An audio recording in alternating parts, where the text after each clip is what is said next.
Hello, this is Greg McIntyre here with author Art Gordon, who is a veteran of the U.S. Air Force. Yes. Is that correct? Yes. And Art, thank you for being on Lunch with a Veteran today. Okay, we're going to try to dig in and eat a little lunch today, and then talk a little bit about military service, the goods, the bads, the pluses, the minuses, and the benefits. And I can already tell you one benefit from Mr. Gordon's life is probably the skills he picked up in the military to work on aircraft and be an aircraft mechanic, right? Yes.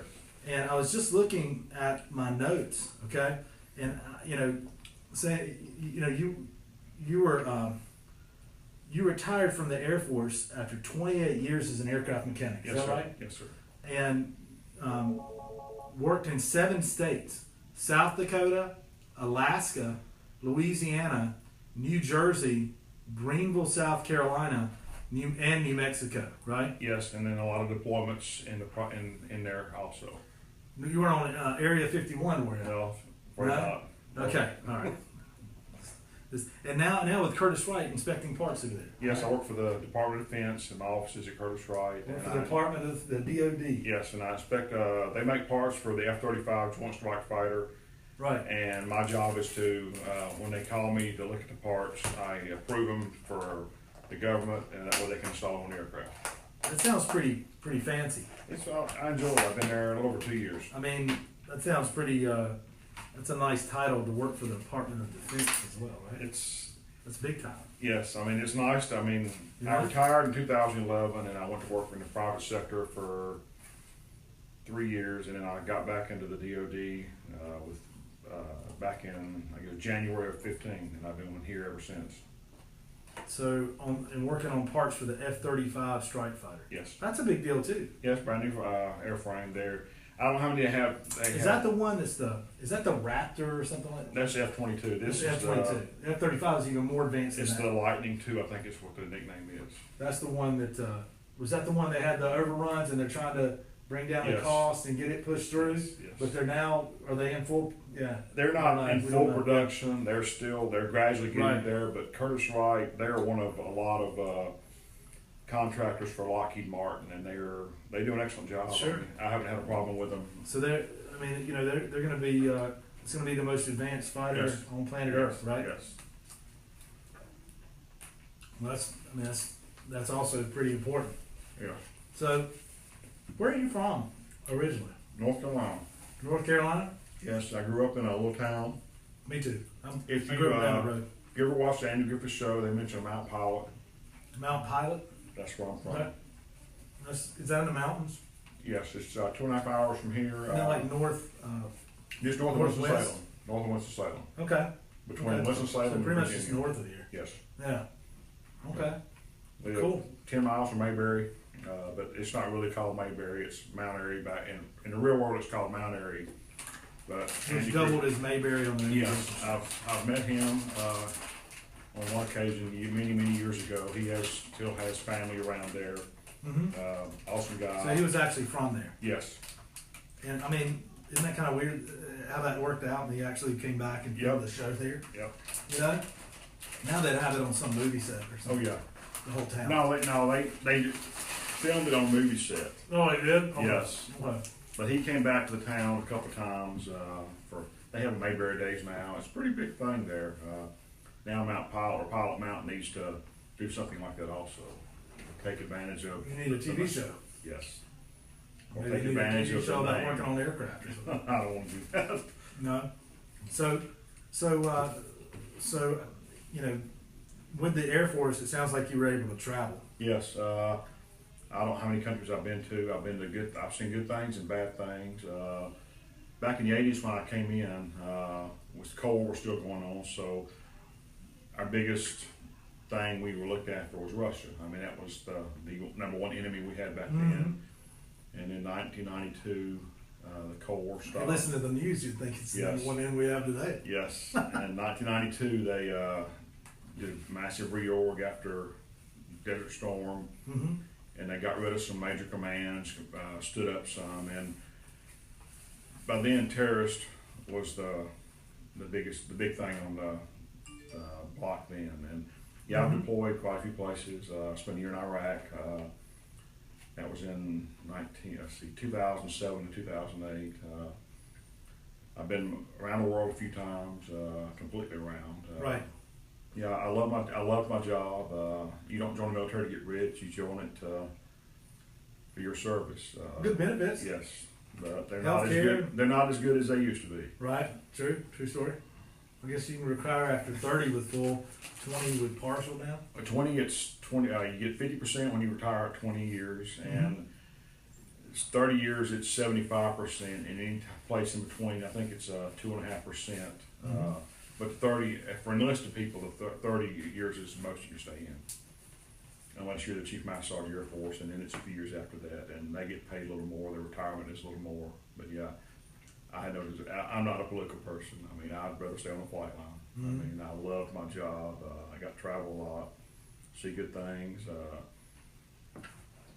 I did miss a lot of my kids' birthdays, a few anniversaries. I missed my daughter being born. I was in Saudi Arabia for that one. That was in 1994. But I came home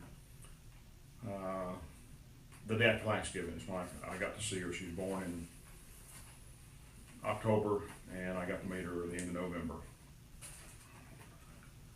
So, how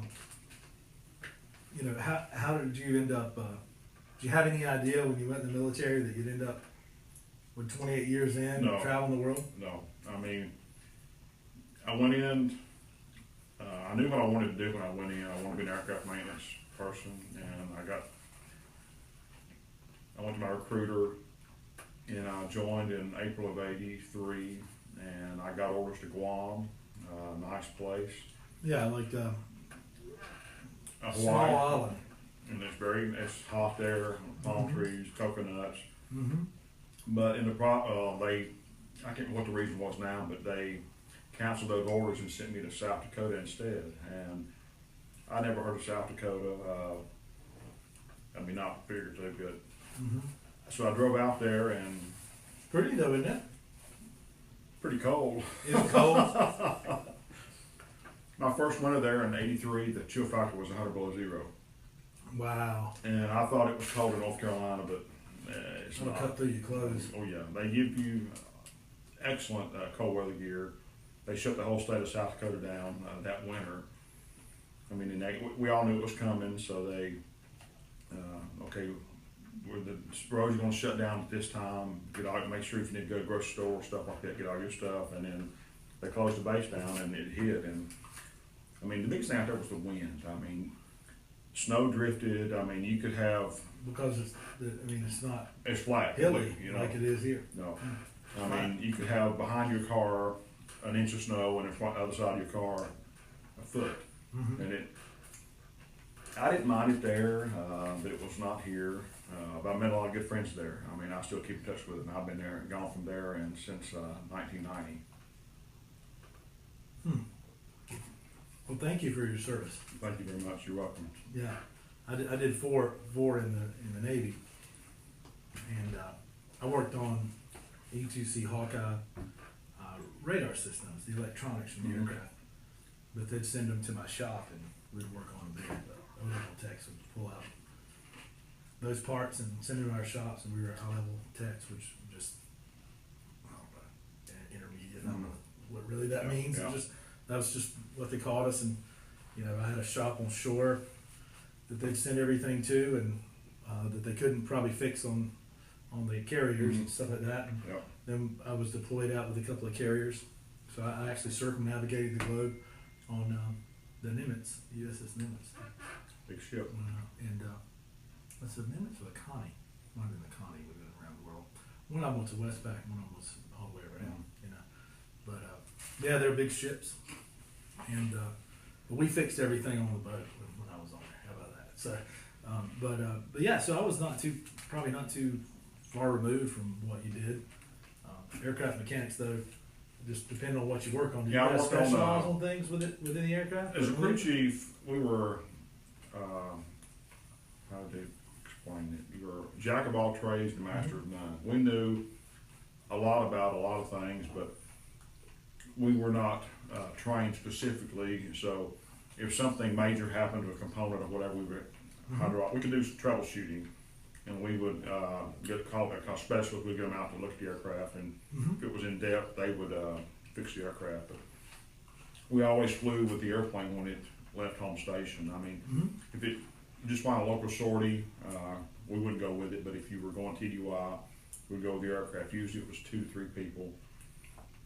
I worked on a KC-135 for 7 years in South Dakota, and then from there I went up to Alaska, and up there I worked on RCs, and they were reconnaissance aircraft. And we were stationed at Eielson and just south of Fairbanks, and it was pretty cold up there too, but it was nothing like South Dakota. I mean, but up there we had reconnaissance, and we were stationed out of there, but the aircraft always stayed at a little island in Bering Sea, Shemia.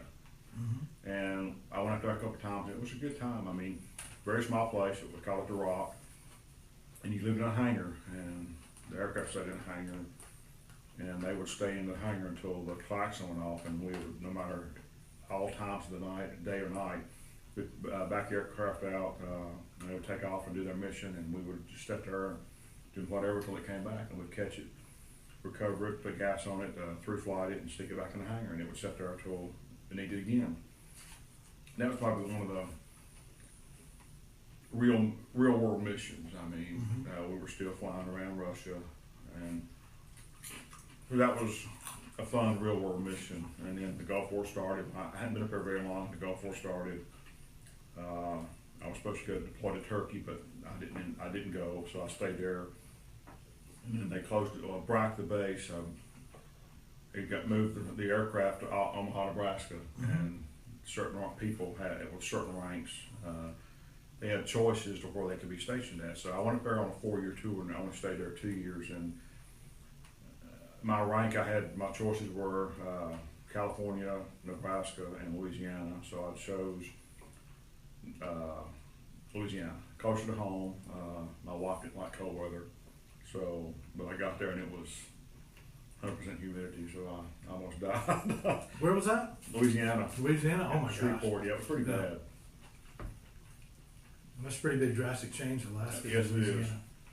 Yes, it is. No humidity to 100%. I thought I was going to melt away. I mean, it was horrible. You got some beaches down there? We were in northern Louisiana. Was that northern Louisiana? Okay. Yep, so I was there for the 2 years. They changed the mission of the base. They got rid of the tankers. And I left there in '94. Went to McGuire Air Force Base in New Jersey, and I was there for 11 years, and I loved it. I mean, a lot of people didn't like it. When I first got there, the base was run down. It had been on the closure list for a long time. And they slowly brought up the standards, and I loved it there. I mean, I met a lot of good friends there, and I still keep in touch with. But I mean, you leave the base and you go a couple miles, and you never know there's a military base there. New Jersey's called the Garden State. The Garden State, that's right. And I loved it. I mean, a lot of people didn't like it. It was very expensive. The insurance was #1 in the nation. Oh, to drive? Yeah. No. Yeah. But yeah, I was there 11 years, and I got there. I was on the KC-10, and it's a newer tanker, a lot bigger, based on the DC-10, and that's where I did most of my traveling. I mean, I think I was there, had been there 2 or 3 months. You said a tanker, you mean like a refueling plane? Yes, refueling, that's what I worked on. Oh, that's cool. Yeah. Yeah, the KC-10 was a nice aircraft. It was a new mine. I had the first These one. things are big, right? Yes. Just big fuel tanks. Yep, that's all it is, and it can haul cargo. My aircraft up there was the very first one built in 1979, and the last KC-135 refueling tanker I worked on was a 59 model, and it was just like going from a Volkswagen to a Cadillac. I mean, everything was just so up to date. If you had issues, you could almost troubleshoot itself. But the thing I didn't like was they could hold a lot of gas. And my first trip out of there, we flew straight from New Jersey to Saudi Arabia, and this was in October. And we left there in New Jersey, and it was cold, and I had long johns on, and I got on the airplane when we took off, and I fell asleep, and I slept most of the way over there, and opened the door when I landed, and it's like being in the oven. I mean, it was pretty hot, so we all had to take our long johns off, and we were there for probably, I think, 2 or 3 weeks, and then they sent me on to me and my aircraft on to the United Arab Emirates. We have a base there, and Sure, I spent a lot of time in UAE.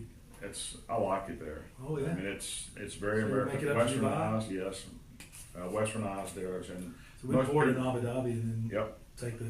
I want to say it was like maybe a 45-minute ride up the highway there to Dubai. yep, Rolling really fast. yep, oh yeah. Yeah, when I first got there, we lived in Speed a limit apartment. doesn't really matter. You know, there. There's what 3 or 4 lanes, Mhm. and the locals, if you see a lot of cars parked in the media, and I guess it's cheaper to buy a new car than it is to get an old one fixed. But yeah, I love it over there. Man, yeah, I just remember just big highways Oh yeah, rolling through the desert. Yep. Then you see this big Yep. old city coming up. you see camels, Nice golf courses and stuff, man. see camels walking around out in the desert. Yeah. But not what most people think. My perception growing up in Shelby, North Carolina, of the Middle East did not No, include it was different. the Yeah, United Arab Emirates. Yeah. And I imagine, I didn't spend any time in Saudi. Saudi's probably, I don't know. Saudi's probably a little more westernized, advanced. well, both of them are. Oil, Bahrain too. I've been to Bahrain quite a few times. Yeah, Bahrain, oil is finance a lot of stuff over there. Saudi is more. They have a lot of Western stuff, but they're not as. They're more traditional. Yes. Islamic. Yes. Yeah. Yeah. Yeah. No. Sharia law. Yes, and I don't think there's any Dubai. no alcohol. No, Dubai, Yeah. yeah. Yeah. Unless it's Ramadan. Then it's. Then you go in off the, limits. go in the bathroom to eat. Yeah. Like buy your food and go hide to eat. Literally, Yeah, but I mean, That's what we would do. Yeah, I mean, it's my first time over there. It was like I had no idea what to expect, and like you said, it was different than the perception. And most people speak English. Yeah, man, you can get you ever get what is it, the Shawarma. shawarmas? Oh, Is yeah. shawarmas, dude? Very Just good. take a knife and Yep. black, black Oh, some yes. meatball. Yes. I mean, what's better than that? It's Nothing. good, man. I mean, I'm not being un-American, but it beats hot. oh, I love hot dogs too. But yeah, Yeah. that's a good sandwich, Yeah. and it's made right there, and almost by a street vendor. Mm-hmm. And we would eat those downtown. And the first time I ate one on base, I got food poisoning. And so, and they told us watch out what you eat downtown, but it was better than what the chow people made. I mean, they're cooking either beef or lamb Yeah, or maybe chicken. I don't know, but they got yeah, they have chicken. You don't see pork over there. No. You go to, I mean, No. bacon was it was beef bacon, and it was good, but not. You want some gold too? Oh yeah. I mean, it doesn't make it gives you some perspective on what the markup is on Oh, yeah. jewelry. Yes. I mean, I'd buy like 24 karat thick, stuff for my my wife at the Yeah. time, and You stuff I couldn't afford over here. Yeah, I, mean, I I mean, would you- not even have been able to afford and it. there you could barter It for was everything. manageable there. And you wasn't a big bartered, deal. and Yeah. if you didn't, it was almost an insult if you Yeah, didn't try sure. to get them down. Yeah, every street vendor over there, or even at the shops, Yep. merchants, you're gonna barter for it. They have restaurants over there, Chili's. Oh, sure. But It's not the same. I mean, I don't know. Dubai's unreal though. That's like another planet. Yeah. It's like the future or something. Yep. I mean, and I don't think you don't understand unless you go there. No, you have to see it too. The scale Yes. of just the I mean, lavish. the side, like the mosque, or like, oh my gosh, they're beautiful. And Or going to a shopping mall and skiing inside Yes. the mall yep. or something crazy like that. Or just the architecture. Yes. The way the buildings Yeah. are built. It's futuristic. But when you have money, you can afford stuff like that. You got a building built like a ship or like the sailboat hotel Yeah. thing. There's a Yeah. water park right in front of that thing Yeah. that we go to. Anyway, unreal. And things that I would have never, growing up in Shelby, North Carolina, we like to think we got the best of everything. No, You most know, Americans do. you know what I mean? It's just Yes. a really, you just don't get it until you go other places or go to Japan. Yeah. I mean, you want to talk about going to the future. I mean, like, they're packed on top of each other. Yes. But it just always amazed me how reverent they were. I mean, just as I don't mean necessarily nice, okay, because some of them are not Yeah. nice, all right, but just for the most part they are, but as a people, but just I even remember just all the subways and trains are Yes. so clean, and they get on in the morning and everybody would kind of fall asleep, and then they get up at their stop somehow Yep. and get off. It was just like the whole thing was like a big system that ran without much disharmony. Yeah, my daughter, her and her husband are over in Japan now. They've been there a couple months, and they love it already. I mean, and they're getting out and doing things, seeing stuff that I told them I said travel because you'll never see anything like it again. So she's been to, they're on Okinawa, and she flew up a few weeks ago to a Britney Spears concert on the mainland in Osaka. I'd go all the way to Japan to see Britney Spears. Okinawa's a different place, though, I Yes, think. yeah. They've got their own culture Yeah. and everything. They are not necessarily Japanese. No. It's completely different. I mean, it's different than it is on the mainland. There's a lot of Americans there. I know they're having issues with. Yeah, they have been having Yes. some. I've been through that.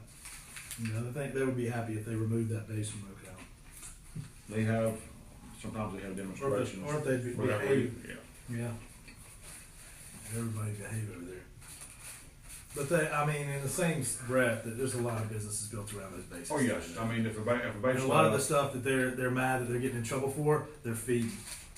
I'm just saying. Yeah. You know, when you walk out of a base and there's nothing but bars and strip clubs, you know what I'm saying? I mean, Yes. just to be honest with you, and that's where It used to locals be- are making a ton of money. It used to be like that, but now they've had a lot of instances over there where I think they might have a curfew now. I Do mean, yes, I think so. I haven't been in a while. But then you're amazed that like something bad goes down, or some, you know, some sailor or marine, Yep. somebody, you know, you got a marine out there who's hard charged and ready to go. Oh yeah, You and know, that's where most of the you know, load him up, you know, and then, you know, everything else. And I mean, that's what where do you most think of the problems were the Marines in Okinawa. I guess there's a lot of them over there. a lot of this marine base. Yes. Yeah. There's quite a few. My daughter, they live on a Marine base, and it's not like an Air Force, but over there you're limited by space. Yeah, So, but yet they're aghast that something wacky happened. Yeah. Like, come on, guys. But I mean, you know, they need to share the responsibility there. But what do you think? You know, one of the things when I talk to people, most people have had a good experience with the military. There are things that I like, just like any job. oh yeah, That I liked about the military. There are things that I did not like about the military. Okay, I didn't like having somebody tell me everything to do. But when I stepped back, nobody was telling me everything. Right. I had a ton of freedom, you know. And today I would probably have taken it a lot different than I did at the time. Although it wasn't bad, it was a good experience for me. It was a really good experience. I would not probably be an attorney today if I hadn't had a chance to grow up in the military a bit, and you know, I got a ton of education in the military. well, yeah, it was free. I mean, they paid for my bachelor's degree. I mean, Yeah, so and that's so awesome. I mean, they paid for most of my undergrad. That's right. So that I took while I was in. I did a ton of CLEP tests too that were free. Now I'd read the textbook and go, you know, challenge the class, you know, and. I mean, that's what I tell anybody that I know that's going in to take at full advantage. Because So when people tell me like they can't afford to college or go to college or whatever, I mean there's a million ways to go to college and pay for it. Now the military is one of. yes, and a they have bunch of tuition different ways. assistance and.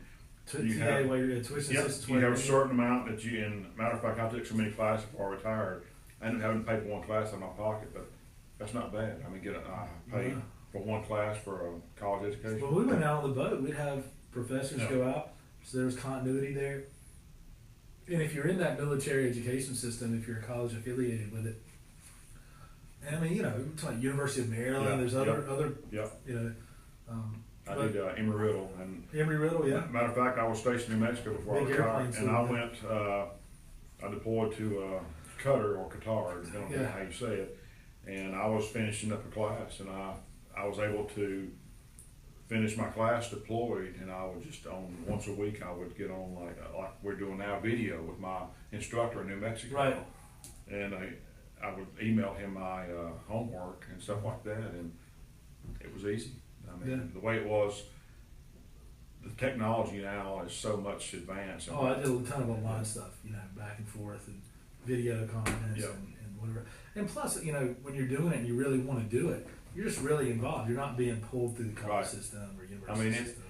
well, I tell people that But you really want to do it. I figured out Yeah. really early. The only difference between me and the officer was a piece of Yeah. paper. Okay, and you know, and as a young, immature knucklehead, that I mean, Oh, yeah. literally that gave me purpose. I was Yes. like, you know what? And even my dad had told me that. He was in the military. He was in the Navy too. Came out, got his engineering degree, had a whole career as an engineer. And I just wasn't ready. Everybody isn't ready for the university lifestyle coming. I don't really. I know there's a ton of people out there that went straight out of high school or university and have a great time, whatever. But there's a lot of horror stories about what happens there too. My brother, people who shouldn't be there. Yeah, my brother, he went to UNCC after he graduated, and he didn't finish, and he joined the military. I mean, and I think he did like 6 or 8 years in the Air Force, and he got out. And now he's working up and living up in Kernersville. Yeah, but it's, you know, so it's an alternative, and you can still go to college either before you go in, after you go in, or while you're in. What I did is I did most of my undergrad while I was in, and then I had the GI Bill to use to go to law school and get my ABA when I got out. So, I mean, you know, it was a vehicle. And now, after they have a new one, it's called the post 9/11 GI Bill. You stay in a certain amount of time. I was able to transfer my GI Bill to my kids, and that paid for. Oh wow! Yes. Are you kidding me? Nope, dead serious. My son went here to Gardner Webb here, and so I can't get that because I got out in 2000. Exactly. If I was able to. But if I was in during 9/11, yes. after 9, was that 2001 or 2? 1. I'd have been in like one more year. But then you had to stay a certain amount longer. Oh, did you? They throw the hook out there to transfer it out over. I wish I could transfer mine over to my kids. Yeah, my son and daughter both. I gave them split it up. I want to say you can transfer your spouse too. Yes, you can. On some of those. Yep. Yeah, the new one. Yep. Well, I mean, it was great. It helped pay for. We owned a townhouse in Cary, right outside of Raleigh, and it helped pay the mortgage there, which was like $600-700 a month, and then plus groceries, you know. So that's what it did for us. I mean, for the most part, I love my career. I mean, I still miss it. I've been out. I made a ton of friends. That's the thing. Yes, I had a bunch of friends. The camaraderie in the shop, and it's so different than somebody that has never been in. I mean, and you miss it because you don't have those friendships that necessarily the same thing. Yeah, I mean, there was good times. You're kind of all in together. You're on the same team, and you work closely with those guys. And you know, so I miss that too. Oh yeah. Yeah, and so you think it was a good idea? Oh yeah. I mean, I look back now, and I guess I knew what I wanted to do when I graduated high school. Right. I mean, I went to a school run by Piedmont Airlines in Winston-Salem and got my airframe power plant license. And before I could take my final exam with the FAA, I joined the Air Force. And I didn't do anything until when I was stationed in New Jersey in the early 2000s, just when I finally went back through Embry-Riddle again, and I just, instead of just taking the test, and because I forgot a lot of stuff, I just went through the class again to school, and they paid for it, and I was able to get my airframe and power plant license. So I could, if I wanted to or needed to, I could work on aircraft and airline now, but I work for the DoD instead. Well, it's a lot easier. You know, there are a ton of. I could have rolled over and worked for the DoD, or when I came out of the military as a private contractor, I could have come out, been a private contractor, and worked in the same shop in San Diego, where on Coronado Island, Naval Air Station, North Carolina. I could have worked in the same shop because we had a rep. That was like a G something. I don't know. GS. I want to say it was GS 40 something or something. You know, Butch. Yeah. He always talked about his. You know, he's trying to get that next one. You know, he's looking at retirement. Yeah. But that's what he was. He was a private consultant rep that had done it, you know, before and came back and worked for the DoD. Yeah, doing the same job you did in the military. That's I know right. a lot of people that. Except usually you're, you're. I guess you just get really good at it. You have the experience. You know, they provide the training and everything else to keep you up to date.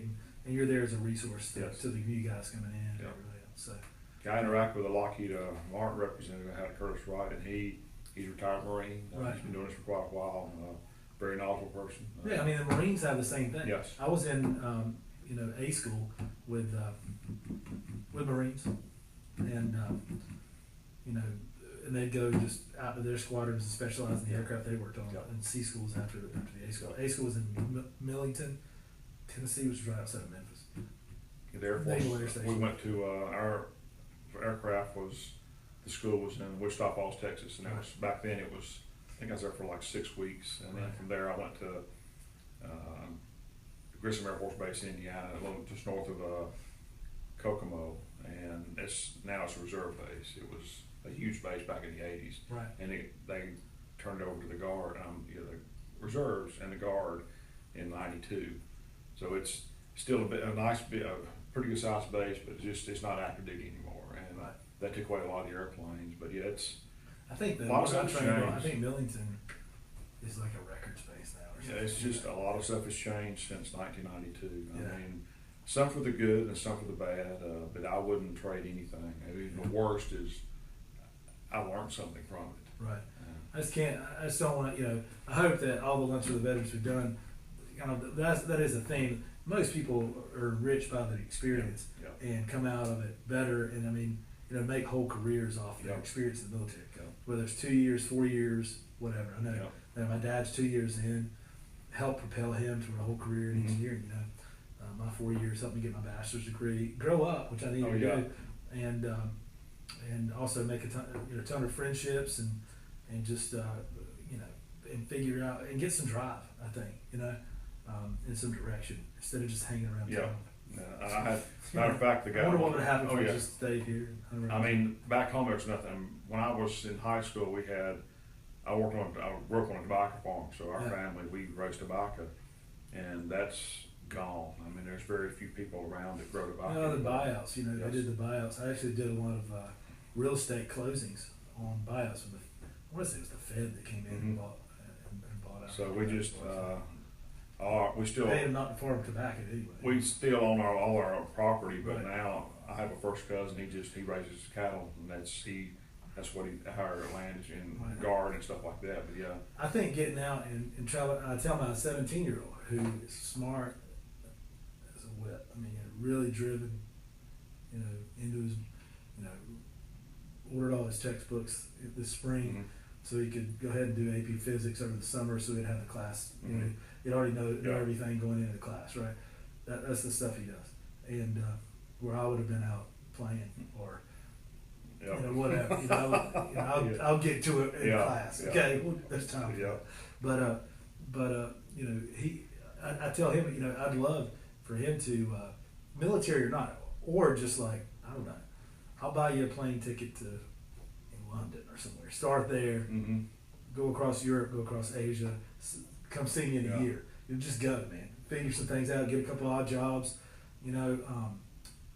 just go around the world, because I think just getting out there and traveling and seeing something besides what's here. I mean, that's right. It gives you such a perspective on, it just does, where you came from, and your place in the world. And a lot of people now, the society's almost like they feel like they're entitled. Instead of having to earn something, you owe me.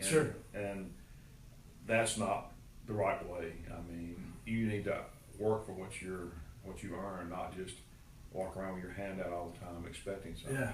Well, I think just getting that, or joining the military and getting that perspective, that global perspective, it just really adds to who you are and how you see things. And, how you're checking your information. Because when the first time I came home on leave, I mean, and it was only, I guess probably, I went in April, and I came home for the first time, I think August or September, and I loved my friends, I loved them all, but they were doing the same thing, and I had changed. Yeah, I get that. I was bored. I mean, I didn't want to hang out with them. I mean, it was just like, nothing's changed. And a lot of them had never left their hometown.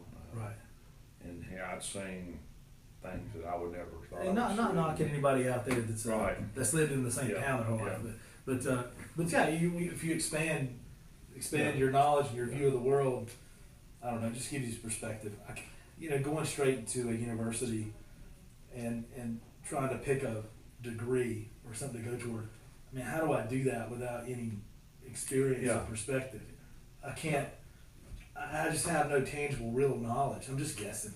I might as well put on a blindfold and go to the dartboard and pick something. Who cares, Because I really don't know. and I'll find out I either love it or hate it when you're actually in the job and the grind. And then that's what a lot of people do, I think. And they're like, this sucks. You know, it's like my son-in-law. I mean, when I told him, I said, I learned something in 28 years, and I said, I won't steer you wrong. I will give you the best advice I can.